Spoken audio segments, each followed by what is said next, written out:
Chers auditeurs, bonsoir, bienvenue à une nouvelle émission Le micro du soir.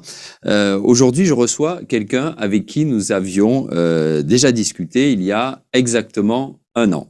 Au micro du soir, je l'ai déjà dit, nous aimons revenir sur les parcours et nous n'oublions pas celles et ceux qui nous ont fait l'amabilité de prendre un peu de leur temps pour répondre à nos questions. Après une année donc, j'ai le plaisir de retrouver Camélia Kouchnir, lectrice à la faculté de journalisme et des sciences de la communication de l'université de Bucarest. Parfaite francophone, Camélia Kouchnir a notamment étudié à l'école supérieure de journalisme de Lille grâce à une bourse du gouvernement français. Ces domaines d'études concernent le discours médiatique, l'utilisation des nouvelles technologies, ou encore la position des intellectuels dans le débat public. Camélia Kouchnir, bonsoir. Bonsoir et merci pour l'invitation. Je suis très, très heureuse de revenir à la RFI après une année. Ça fait du bien. Très bien. On est très content de vous avoir également. Alors, précisément, il y a un an, nous avions commencé notre entretien sur les intellectuels dans le débat public en Roumanie et comment les réseaux sociaux leur permettent d'asseoir leur popularité. Vous disiez alors qu'il n'y a plus trop de référents, comme cela a pu être le cas auparavant. J'entends par là ces quelques personnalités, on va dire d'un certain âge, qui marquaient fortement le débat public. Ce n'est plus trop le cas. Est-ce un bien ou est-ce un mal? Je ne sais pas si on peut vraiment valoriser ça en disant que c'est bien ou ce n'est pas bien, mais c'est une réalité qu'on constate. Les personnalités qui étaient des repères pour notre génération, par exemple, sont moins présentes dans l'espace public. Ils continuent à être des repères pour ceux qui continuent à lire des journaux, des revues, un peu de niche, un peu culturelle. Mais ce qu'on constate, c'est qu'il y a quand même une nouvelle génération de leaders d'opinion. Il y a ceux qui s'expriment par exemple sur Facebook et là on a beaucoup en Roumanie, on a beaucoup d'acteurs qui sont très présents et qui sont très suivis. Je ne sais pas, Tudor Chirilă, Oana Pelea, Maya Morgenstern, par exemple. Là, vous parlez d'acteurs, de comédiens. D'acteurs, de comédiens, de comédiens, voilà, mais qui s'expriment sur des sujets de débat dans l'espace public roumain, donc sur des sujets d'actualité qui sont très suivis et leur opinion est très souvent viralisée. Ils jouissent d'une certaine notoriété, mais ce qui arrive, à mon avis, c'est que même de ce point de vue, il y a un renouvellement parce que la nouvelle génération, enfin ceux qui, les jeunes, ceux qui par exemple maintenant font leur entrée à l'université, ne sont déjà pas très présents sur Facebook, ne suivent même pas par exemple ces acteurs ou très peu. Mais commence à avoir d'autres repères. Je pense que il serait intéressant de connaître quels sont les repères de nos jeunes, ceux qui sont qui ont eu les smartphones depuis Là, vous parlez de quelle tranche d'âge à peu près? Celle que vous connaissez? Celle que je connais, disons. C'est-à-dire 18, 23, 18, 20 ans, d'accord. quelque chose comme ça, et qui en Roumanie au moins utilisent ou sont très, très actifs sur TikTok. Ça arrive en Roumanie et ils regardent toute la journée les clips vidéo sur TikTok, ils sont très présents sur Instagram et qui commencent à avoir d'autres repères. On constate que quand on leur parle de ceux qui étaient des repères pour nous, ce n'est plus le cas. Et quand même, il faut que nous soyons conscients de ces changements et quelque part connaître ces changements pour connaître ces nouvelles générations qui ne sont plus du tout là où nous étions, ou même où étaient les générations qui ont maintenant plus de 25 ans. Alors précisément, on pourrait se dire, mais peut-être que ce n'est pas complètement objectif, c'est quelqu'un d'une autre génération qui parle, que au niveau qualitatif, s'il y a peut-être une détérioration, étant donné que les référents, eh bien, ce sont plus des spécialistes dans leur domaine comme ça a pu être le cas avant, mais peut-être que voilà.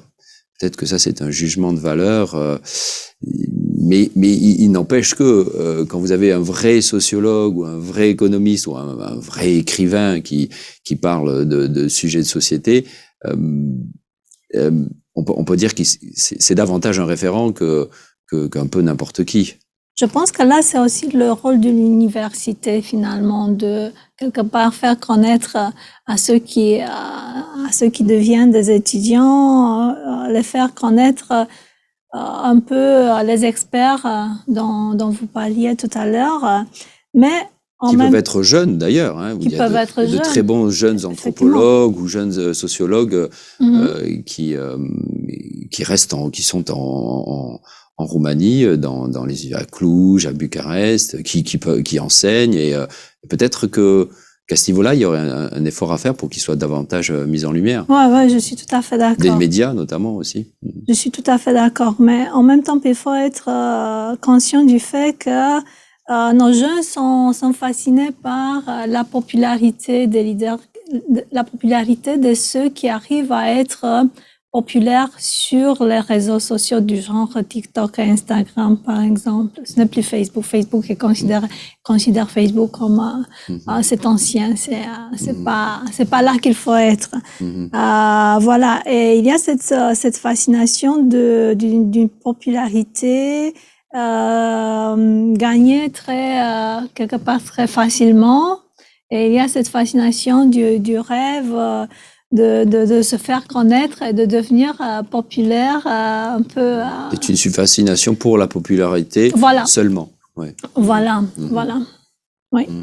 Mais est-ce que vous sentez, on va reparler peut-être un petit peu après, qu'au sein de vos étudiants, il y a plusieurs groupes. Il y en a qui prennent conscience quand même qu'il ne faut pas se baser simplement sur la popularité. Ah oui, je pense qu'au moment où quand même on se propose d'avoir un diplôme au niveau universitaire, on s'engage aussi à une démarche un peu plus sérieuse. Voilà.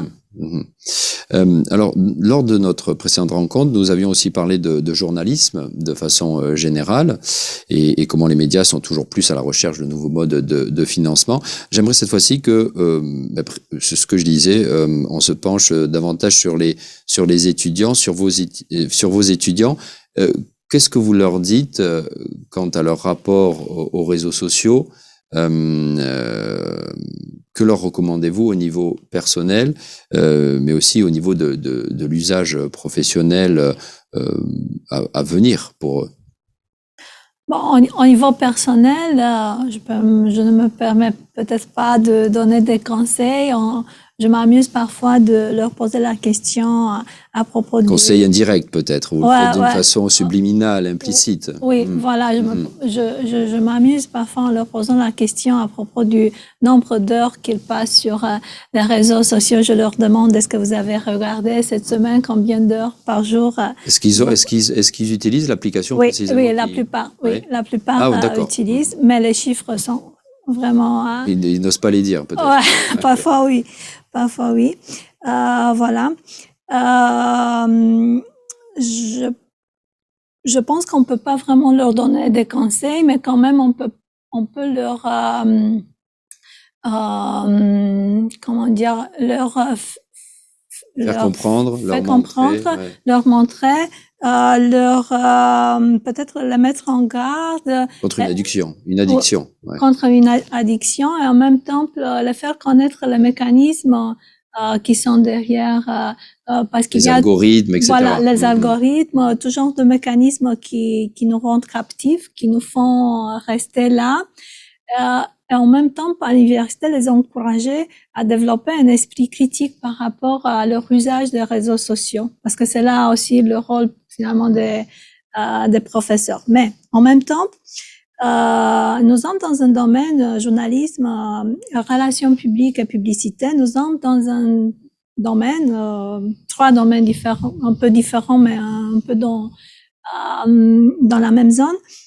Nous sommes dans un domaine où nous sommes obligés d'être au courant avec tous les changements qui se passent au niveau des nouvelles technologies. Pourquoi? Parce que on constate que les journalistes, ils commencent à utiliser les réseaux sociaux comme source pour leur information, mais aussi comme promotion de leur contenu publié dans les médias traditionnels. Donc, Twitter, notamment, est très utilisé par les journalistes. Voilà, voilà. Et comme source d'information, mais aussi comme, on voit ça même pour les grandes publications, aussi comme moyen de promouvoir, de faire connaître le contenu qu'ils publient. Donc, ça devient, au niveau du journalisme, on constate quelque chose que on est obligé d'utiliser finalement dans notre métier. Ça devient une partie constitutive du métier. Je parle plus des relations publiques où déjà il est obligatoire quand on pense à créer une campagne de communication d'inclure au moins une dimension de promotion en ligne. Tout en étant nous-mêmes journalistes prudents et conscients de ce qu'il y a. Qu'est-ce que ça veut dire utiliser les réseaux sociaux et dans notre temps de travail. Je vois des collègues qui se plaignent souvent du fait que il faut penser à l'article qu'on va écrire, au reportage, et puis aussi, c'est un double travail aujourd'hui. Il faut être présent sur les réseaux sociaux. Ça, là, vous parlez de sources d'information. Là, en termes d'utilisation des réseaux sociaux, c'est vrai que ça a énormément chargé le travail journalistique et au détriment parfois, souvent, de l'article en lui-même. Je suis complètement d'accord. Et au détriment parfois du terrain, du fait que plus le temps. On n'a plus le temps d'aller sur le terrain et de recueillir les informations carrément sur le terrain, de parler avec nos sources là où elles se trouvent. Et oui. Et donc pour revenir pour les relations, parce que pour le journalisme, on voit, c'est ça. Mais c'est la réalité, c'est l'environnement. Je pense pas qu'on pourra revenir en arrière. Finalement, il faudra vivre avec, mais en même temps, quand même ne pas se transformer en, je ne sais pas, relayeur de ce qui est dit sur les réseaux sociaux. J'ai vu dans la presse roumaine au moins que très souvent on cite des sources de Facebook, on cite des déclarations qui sont déjà publiées sur Facebook.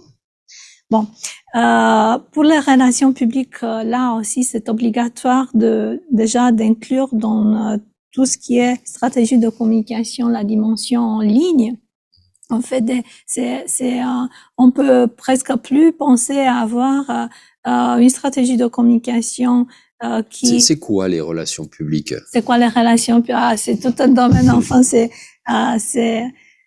ce sont les spécialistes qui aident les institutions. Vous enseignez aussi? Oui, j'enseigne aussi. Également les relations, d'accord. Oui.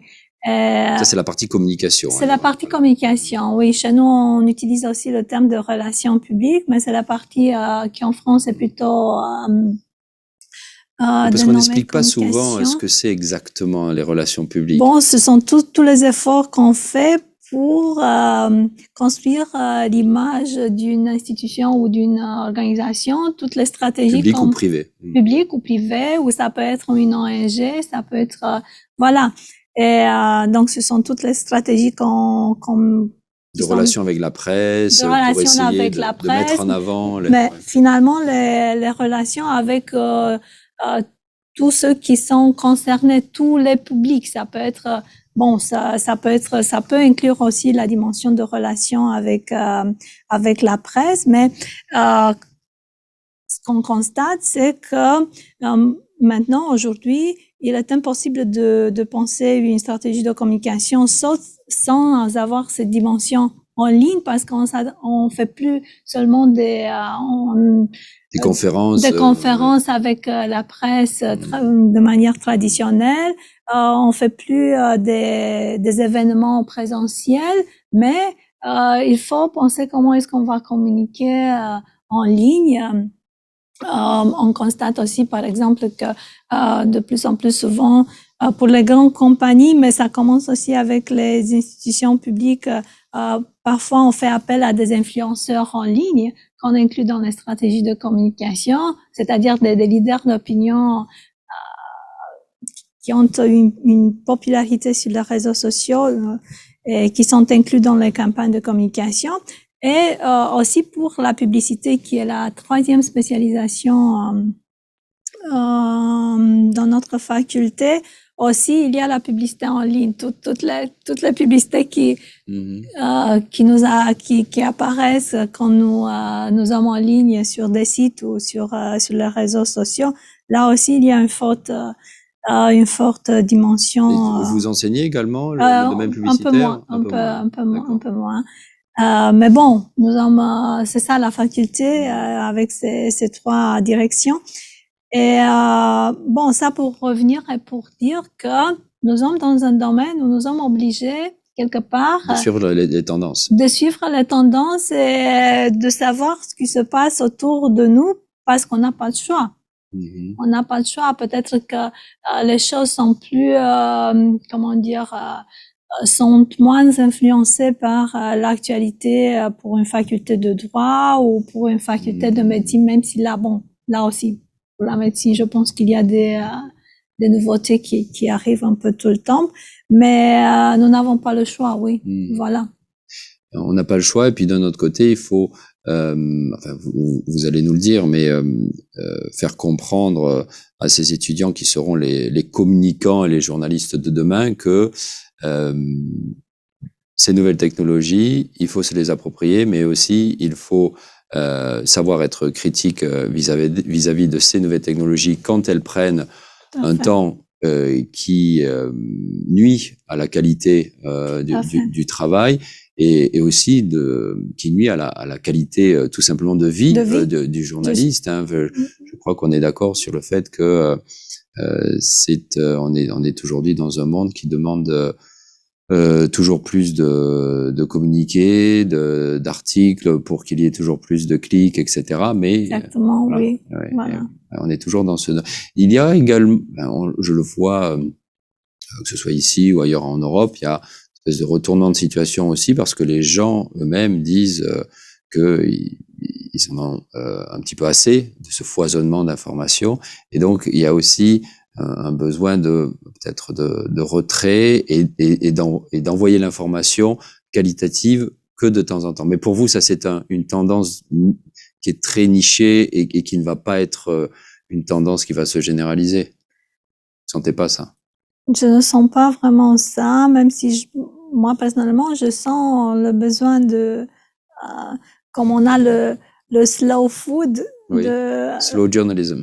Le slow journalism, d'avoir aussi quelque part un genre de slow pour tout ce qui est usage des réseaux sociaux, et finalement de prendre une pause au moins de temps en temps, parce que ça nuit, comme vous disiez, tant à la qualité de la vie professionnelle, mais là, je ne sais pas si on peut vraiment le faire dans les domaines où nous sommes, que certainement à la vie personnelle. Ouais. Là, je suis complètement d'accord. Oui, il faut faire attention. Ouais.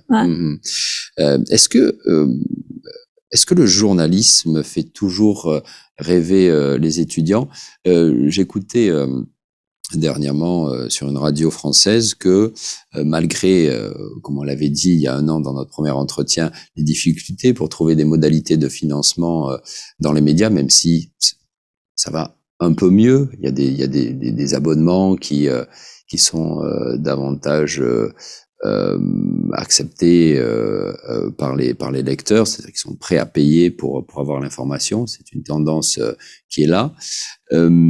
Mais est-ce que vous sentez et donc j'écoutais sur cette radio que malgré les problèmes de financement, il y avait toujours plus de jeunes français qui étaient attirés par le journalisme. Les écoles étaient remplies. Est-ce que en Roumanie le journalisme fait toujours rêver?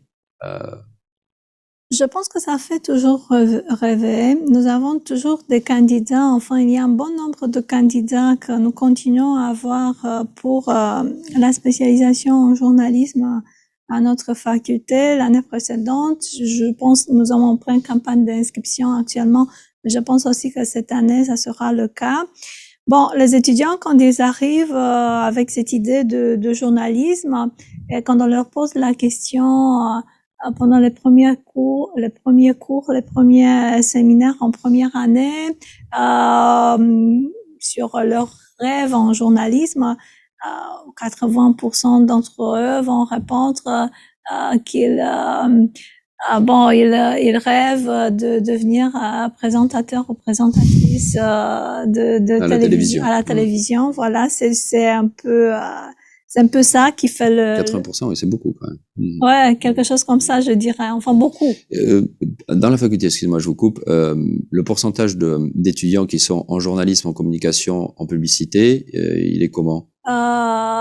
Grosso modo. Grosso modo, la proportion journalisme et communication, relations publiques est égale. D'accord. À peu près égale. Et pour la publicité, on a à peu près la moitié de l'ensemble de ces deux. Donc par exemple, je ne sais plus, si on a autour de 100 étudiants en journalisme, pour la publicité, ça sera autour de 50. D'accord. Bon, les chiffres sont approximatifs. Et puis évoluent et puis changent chaque année. Ouais, ça peut légèrement changer, mais c'est à peu près ça. Voilà. Ces étudiants que vous avez, qui ont 18, vous avez davantage d'étudiants de 18-20 ou éventuellement aussi vous avez des étudiants en master, en licence, ils sont un peu plus âgés, hein? Oui, j'ai tout. D'accord, vous avez tout âge. Voilà. De 18 à 23, 24. Voilà, normalement de 18, de 18 à 23. D'accord. Et qu'est-ce que donc quand vous recevez ces étudiants, qu'est-ce que vous vous dites qui pourrait être amélioré en amont, c'est-à-dire dans le système éducatif roumain au niveau des collèges et des lycées, pour que des étudiants à 18 ans soient davantage préparés à leur parcours universitaire et plus tard à leur vie professionnelle? Qu'est-ce que vous vous dites? Vous dites, ça serait bien qu'ils aient davantage de connaissances dans tel ou tel domaine, ça serait bien qu'ils aient peut-être davantage confiance en eux. Et est-ce qu'il y a des différences entre la tranche d'âge 18-20 et 23-24? Bon, parfois on se dit, de toute façon, on essaie d'avoir une sélection. Maintenant, après la pandémie, on revient même depuis cette année avec un concours d'admission qui sera en présentiel, avec des épreuves écrites. Donc, ce qui n'était pas le cas avant? Avant la pandémie. Oui. Si, mais pendant la pandémie, pendant 2 ans, on a fait une sélection plutôt sur la base d'un dossier, d'un essai qui était peut-être moins, qui assurait moins de qui était plus léger. Voilà, qui était peut-être plus léger. Maintenant, je suis très contente qu'on revienne quand même à un concours d'admission présentiel, véritable dans la salle. Donc, on pourra mieux voir, mieux choisir nos étudiants.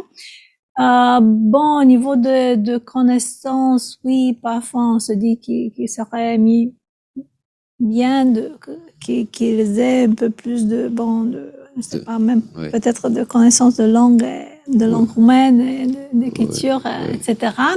Au niveau je ne sais pas, de leur personnalité, de leur personnalité, de leurs habilités pour s'exprimer, pour se faire entendre. Là, je pense que c'est quelque chose qu'on peut encore former au niveau de l'université parce que nous, on les encourage beaucoup dès la première année. On les apprend à se faire entendre, à s'exprimer. Les cours et les séminaires sont pensés d'une manière très interactive. Donc, normalement, après 3 années de licence, ils devraient être capables de, je ne sais pas, de devenir des professionnels qui ont l'habitude de parler en public, de se faire entendre. Voilà. On travaille, je pense qu'on travaille beaucoup sur cet aspect-là. Maintenant, parce que j'ai entendu aussi des positionnements critiques, je ne pense pas que les 3 années de licence peuvent leur donner le tout. Bon, on peut leur le tout dont ils ont besoin pour continuer dans leur profession. Je pense qu'on peut leur créer, comme nous venons d'invoquer tout à l'heure, de leur créer l'esprit critique, de les encourager à se positionner d'une manière critique par rapport à ce qui se passe autour d'eux.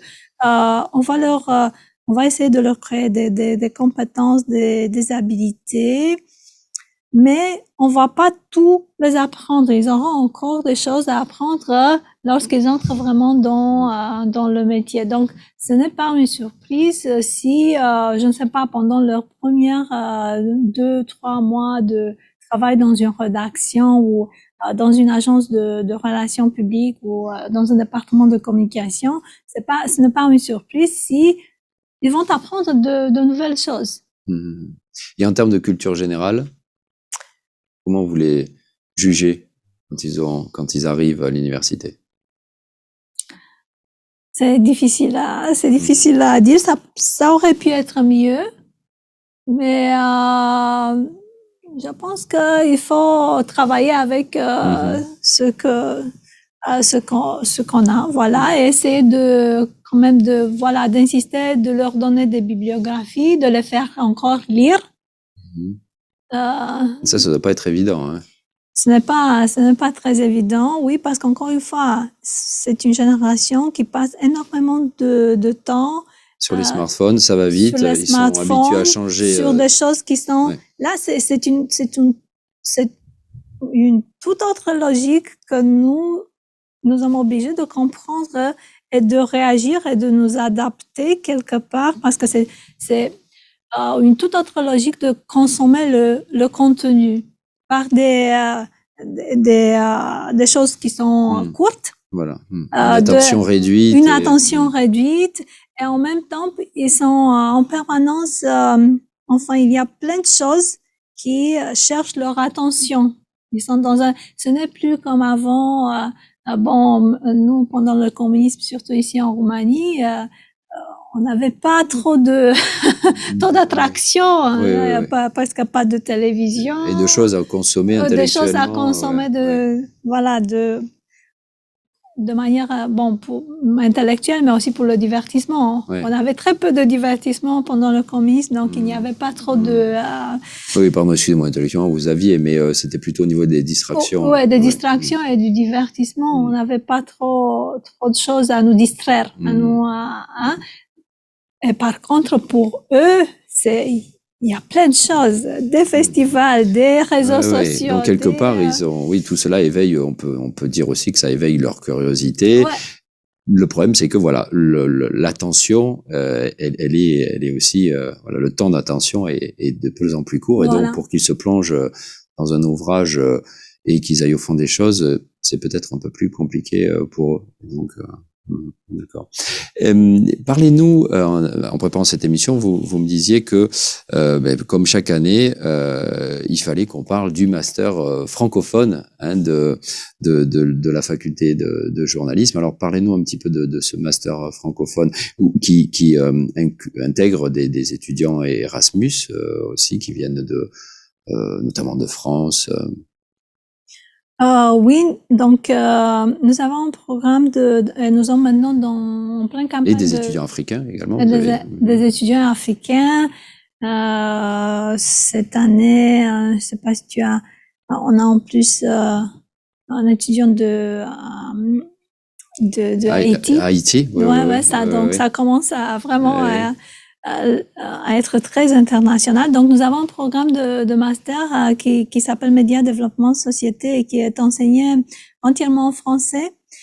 Nous avons en pleine campagne d'inscription d'ailleurs actuellement. C'est un master qui se propose de former des compétences et des habilités dans le domaine du journalisme et dans le domaine de la communication avec une dimension sur les nouvelles technologies, mais aussi sur le développement durable et la communication des ONG. Donc, ce sont quelques particularités autour desquelles le programme a été construit. Et ce qui est intéressant, c'est vraiment qu'on a des groupes d'étudiants et la dynamique dans ces groupes d'étudiants est très intéressante et très attractive, à mon avis. Mais bon, apparemment, les étudiants pensent un peu la même chose. Donc, c'est une dynamique très intéressante parce que on a des étudiants roumains, on a des étudiants français. On a eu dans les trois dernières promotions, on a eu des étudiants français qui viennent de France et qui se sentent vraiment... Parce que la faculté est en lien avec, je crois, 2 universités en France. Oui, on a un programme de collaboration, c'est ça? Ouais, c'est aussi une question de collaboration. On a un double diplôme avec l'Université Lyon 2, c'est-à-dire 5 étudiants dans chaque promotion. Ils peuvent passer un semestre à Lyon 2 et à la fin de leurs études, ils obtiennent 2 diplômes. Le diplôme de l'Université de Bucarest, le diplôme de l'Université Lyon 2. Donc, ça peut être intéressant pour certains. Mais à part ça, bon, on travaille aussi avec d'autres professeurs invités qui viennent, par exemple, de l'Université Côte d'Azur et qui donnent des cours dans notre master. Mais on a eu vraiment des étudiants de France qui ont entendu de notre programme et qui ont déménagé à Bucarest et se sont inscrits à notre donc, master. de façon indépendante, sans savoir qu'il y avait des collaborations voilà. entre Exactement. les universités. Oui, ça a été un peu étonnant, mais parfois, je ne sais pas, ce sont des étudiants qui désiraient avoir cette expérience qui est un peu différente et qui s'est avérée intéressant parce que... En programme Erasmus ou pas nécessairement? Pas nécessairement. Enfin, ce sont les deux cas. Donc, ça peut être carrément des étudiants français qui indépendamment font les démarches et peuvent s'inscrire à notre programme parce que les places qui sont allouées pour les étudiants roumains peuvent être aussi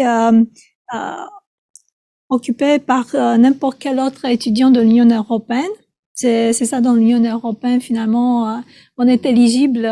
Et les étudiants africains, pareillement? Ou alors, comment ça se passe pour les étudiants africains ou comme on a eu cette année de Haïti, ce sont des étudiants internationaux, donc c'est une autre filière. Ah, d'accord. C'est pour ça que et à part ça, on a aussi les étudiants Erasmus. Donc on a plusieurs ressources et ça donne un groupe. Option d'entrée, en fait. Option d'entrée. Pour les étudiants Erasmus, on a eu aussi des étudiants français ou des étudiants belges, par exemple, qui ont suivi pendant un semestre ou pendant 2 semestres les cours de notre master. Et finalement, ça fait un groupe d'une diversité assez intéressante et qui crée une dynamique qui est aussi intéressante.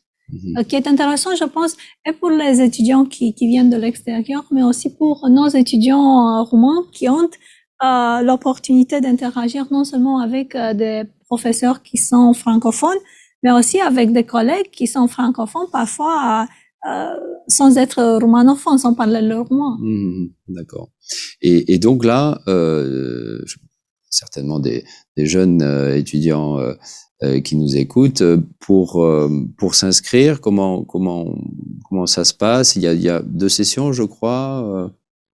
Oui, normalement, on a deux sessions pour le concours d'admission en juillet.